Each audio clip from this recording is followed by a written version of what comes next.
Well, I wanted to welcome all of you to this class on the Holy Sacrifice of the Mass.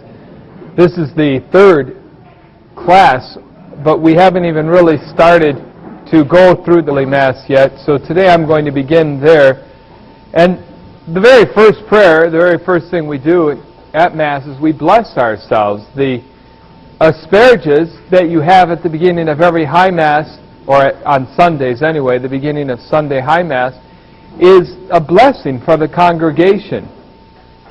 And you'll notice is that when the priest, after he prays that all of us might be cleansed, he says, "Deign to send thy holy angel from heaven to guard, cherish, protect, visit, and defend all that are assembled in this house."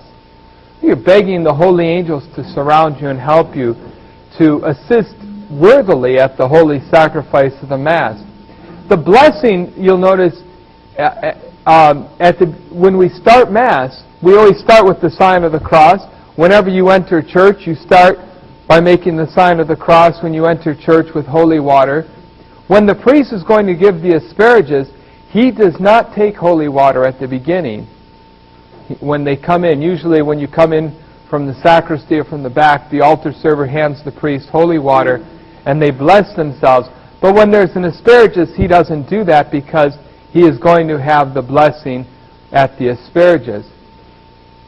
It's the same blessing we use when we bless your homes, really. The same blessing that we have in the asparagus.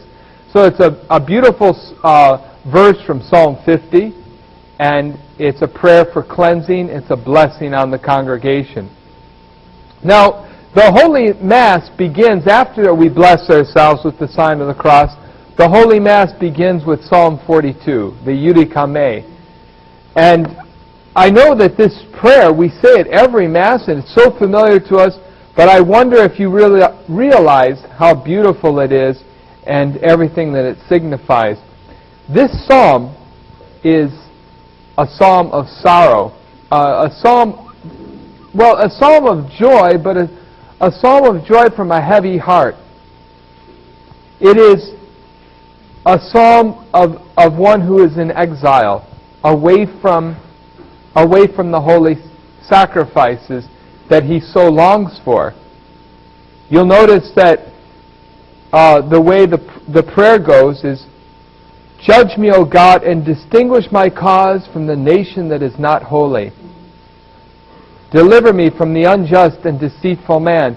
So it's the psalmist is praying that he might not be judged with the rest of this world that is so far away from God. How fitting for us in our world today, in which our world is becoming more and more unchristian.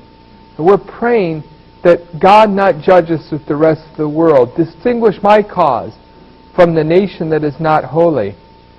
And how interesting that this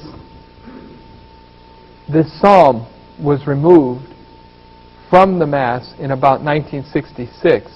Before the new Mass came in, they were shortening the old Mass, and one of the changes was to remove Psalm 42. They took it out.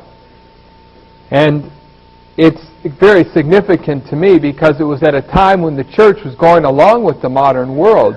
Instead of rejecting what the modern world was doing, the church was saying, we have to open up our windows, we have to get new and modern, and it rejected Psalm 42 at the same time as being unnecessary.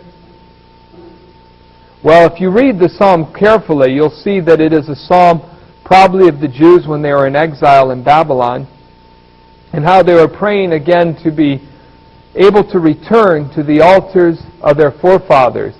And I think it's a beautiful psalm then for traditional Catholics especially. We're praying that we might have again the Mass of our youth. I will go unto the altar of God, to God who gives joy to my youth. God is the source of all our joy and our happiness.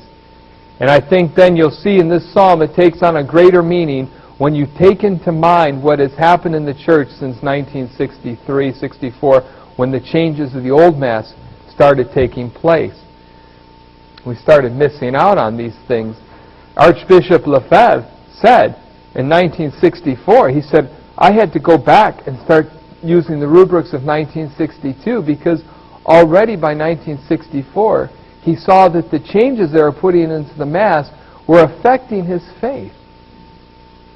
And that's why throughout the 1960s you had more and more Catholics who just were scratching their heads wondering, what's going on in the church? What's happened to the Mass of my youth? It's all been taken away, or it's disappearing. And finally in 1969 it was completely taken away when they brought in the new Mass. St. Andrew Avellino, whose feast day was in early November, he was a very holy priest, and he celebrated Mass with great devotion. And as he was beginning Mass in his elder years, he had a stroke right at the foot of the altar. And he kept repeating the words, "I will go unto the altar of God." And the server repeated the answer, "To God who gives joy to my youth." And then St. Andrew said those words again, and the server repeated the words, wondering, what's wrong with Father? But he was having a stroke, and he died right there at the foot of the altar at the beginning of Mass, saying, "I will go to the altar of God." I think it's a beautiful way to die. I wish I could die that way. That would be a nice way to die, wouldn't it?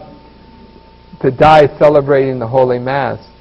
This psalm then is a longing to be with the Lord. It's a longing to be at Mass, to be with God. They used to pray it as the priest was coming into church.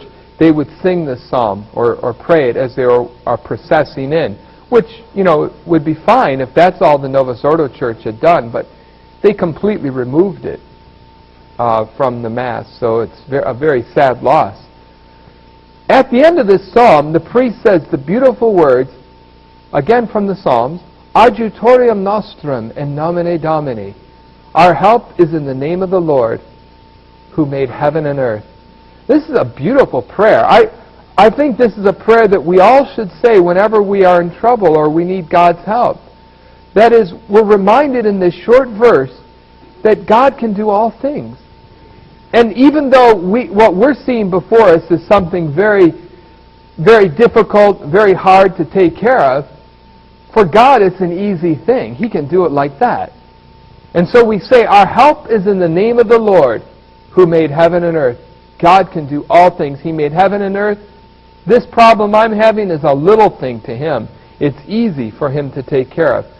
And the reason I want to mention this is because I want to encourage you to use this verse as a prayer. To say, "Adjutorium nostrum in nomine Domini." Whenever you're struggling with something, to say, our help is in the name of the Lord, who made heaven and earth.